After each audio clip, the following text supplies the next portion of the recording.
आज के इस लेक्चर में हम लोग चरवाक दर्शन के आचार मीमांसा को देखेंगे। पिछले लेक्चर्स में अभी तक हम लोगों ने चरवाक दर्शन के सामान्य परिचय, चरवाक दर्शन के ज्ञान मीमांसा, उसकी तत्व मीमांसा को देखा है।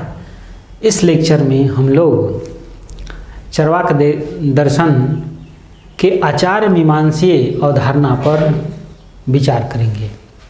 तो आइए हम लोग देखते हैं। सबसे पहले आचार मीमांसा पर आगे बढ़ने से पहले आपके लिए यह जानना अत्यंत आवश्यक है कि आचार मीमांसा क्या है। तो आचार का अर्थ होता है, आप जैसे जानते हैं, आचार मीन्स आचरण, जो हमारे आचरण से, हमारे कर्म से संबंधित है, जिसे हम अपने जीवन में एक अच्छे इंसान बनने के लिए, अपने लक्ष्य की प्राप्ति के लिए जिसका हम संपादन करते हैं।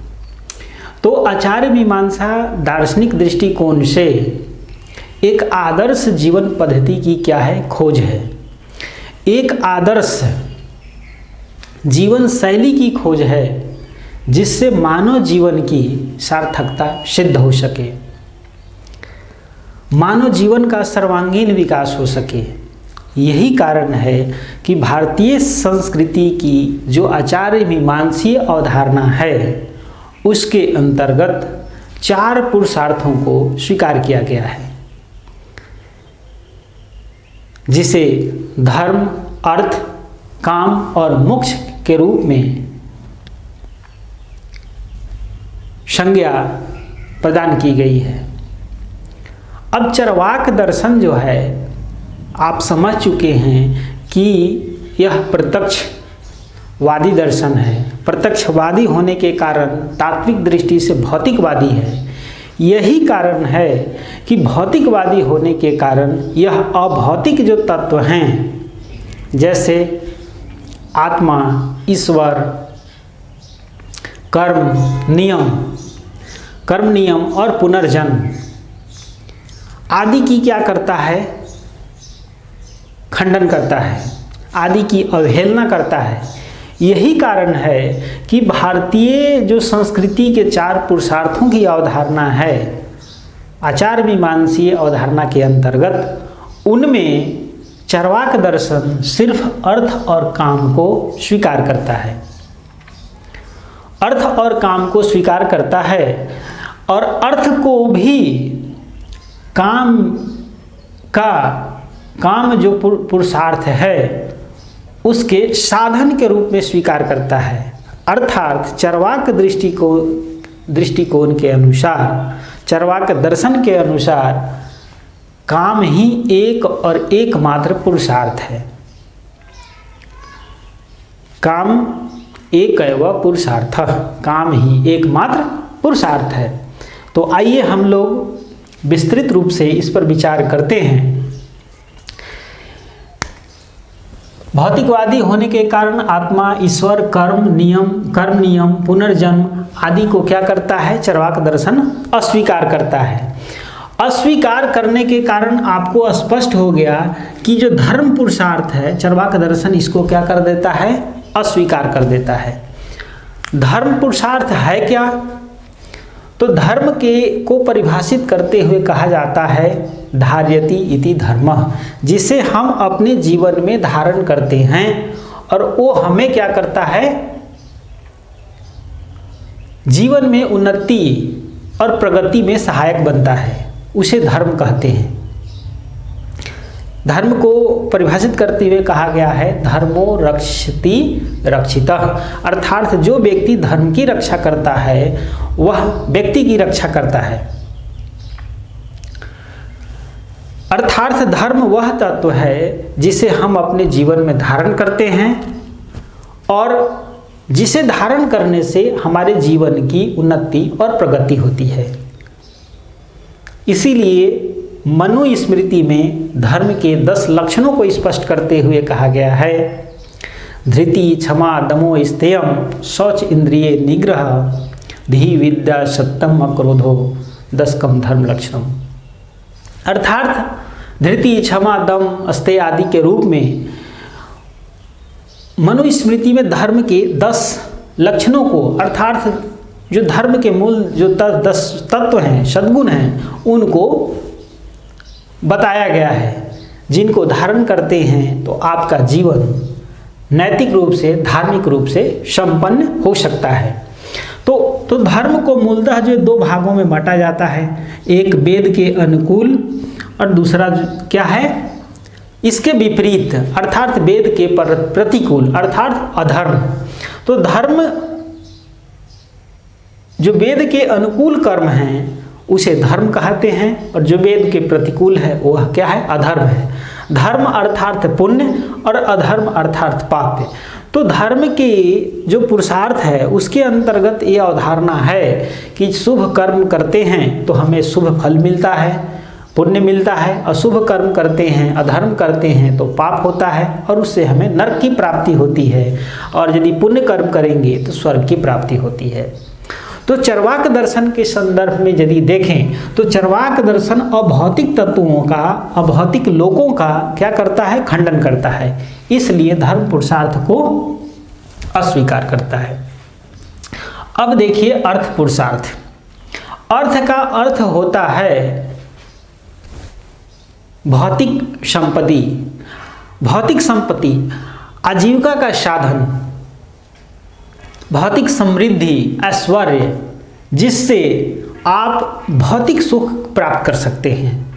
रुपया, पैसा, मकान, दुकान, गाड़ी, बंगला, जो भी चीज़ें हैं ये सब अर्थ के अंतर्गत आती है। ये भौतिक समृद्धि है जिससे जीवन में भौतिक सुख की प्राप्ति की जा सकती है। तो चरवाक दर्शन कहता है कि हमारा जो मूल लक्ष्य है इंद्रियों की संतुष्टि है, कामना की पूर्ति है, और इस लक्ष्य की पूर्ति में अर्थ क्या है, साधन है।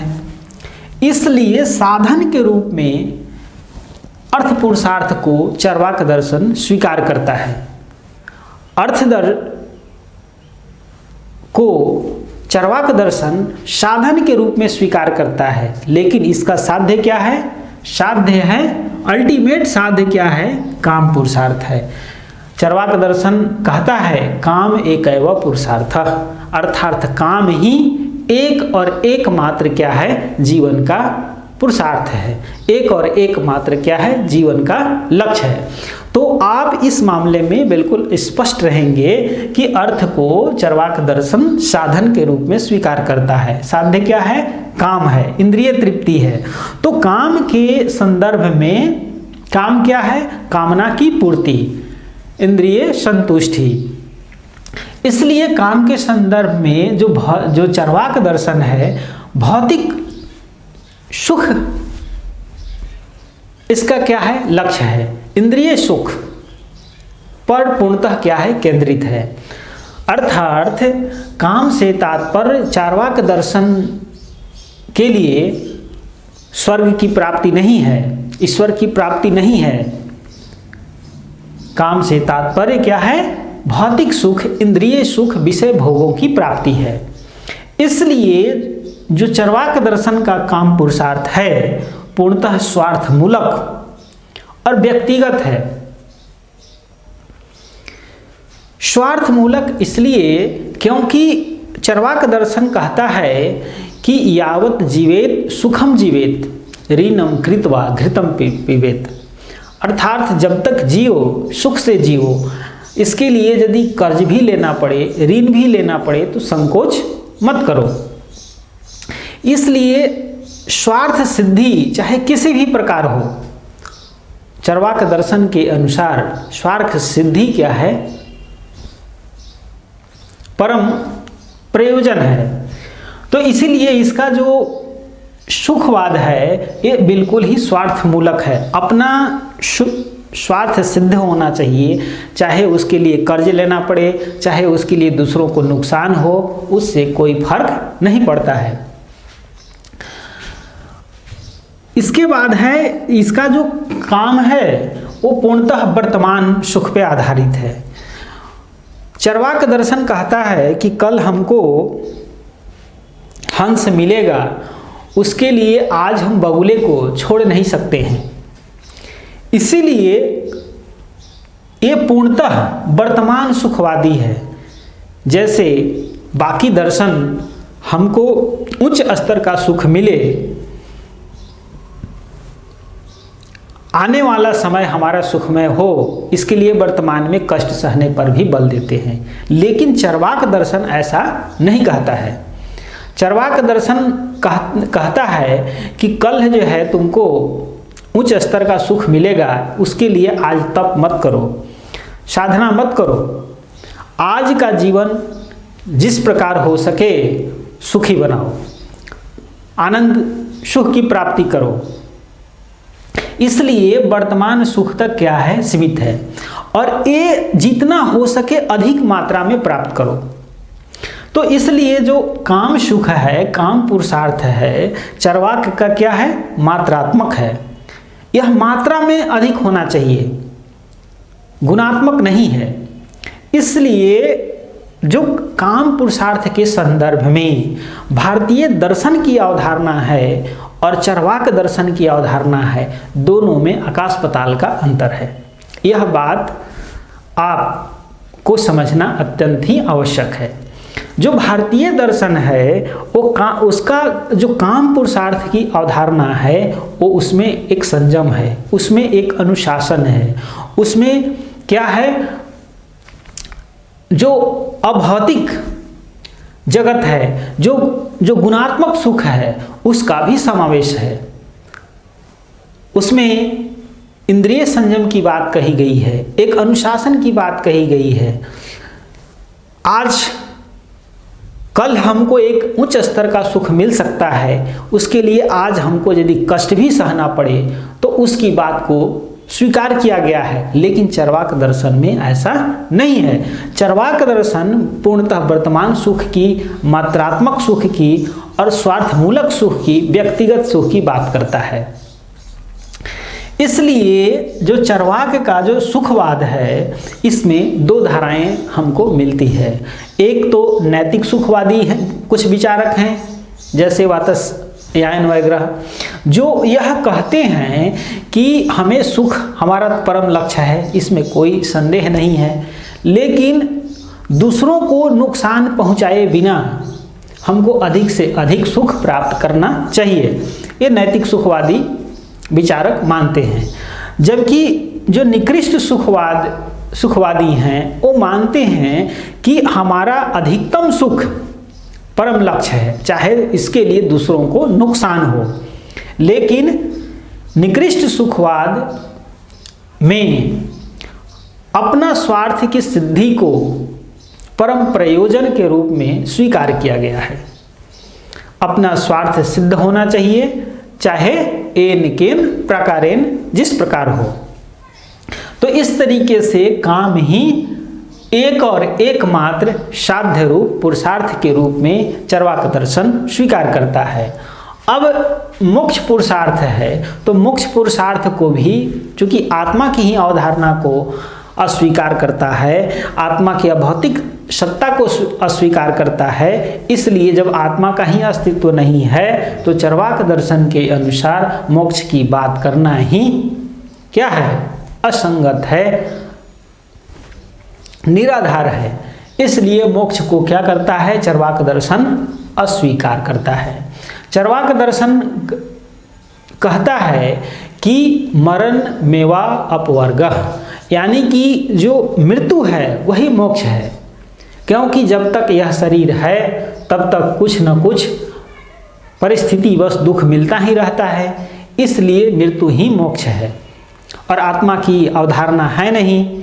इसलिए जिस तरह की अवधारणा भारतीय अन्य दर्शनों में मोक्ष की मिलती है, उस अवधारणा को पूर्णतः अस्वीकार करता है। जैसे भारतीय दर्शन त्रिविध दुखों से मुक्ति मानते हैं, मोक्ष को सदेह भी मानते हैं, विदेह भी मानते हैं, लेकिन चरवाक कहता है कि सदेह मुक्ति इसलिए दुख से नहीं हो सकती है क्योंकि में जब तक जीवित हैं तब तक सुख और दुख साथ बना रहता है, क्योंकि ये प्रकृति का धर्म है कि कुछ सुख मिलेगा, कुछ परिस्थिति बस बाढ़, भूकंप,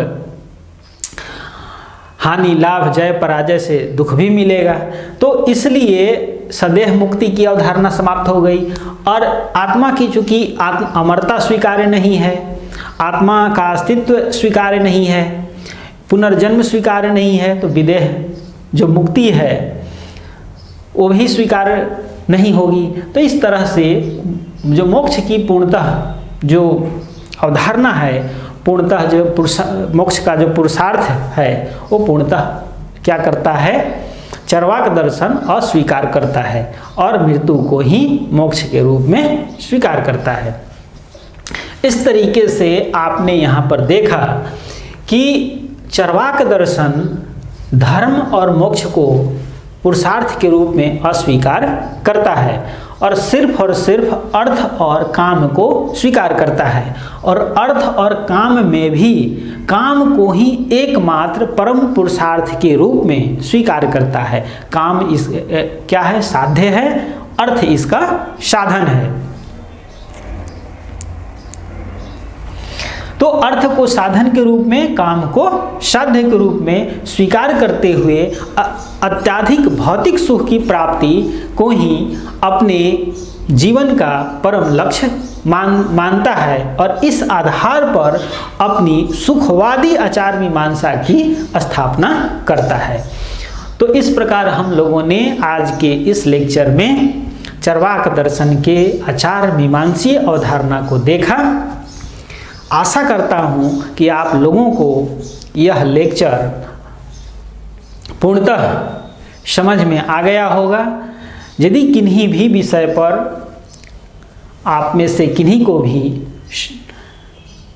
डाउट हो तो कमेंट बॉक्स में कमेंट करते हुए आप इसे ज़रूर पूछेंगे और मैं उसे समझाने का प्रयास करूंगा। हो सकता है तो एक नया वीडियो भी उस पर बना सकता हूं। और इस तरीके से जो चरवाक दर्शन की आचार्य मीमांसा है आज समाप्त होती है। आने वाले लेक्चर में हम लोग एक नए टॉपिक के साथ मिलेंगे। तब तक के लिए ओम शांति।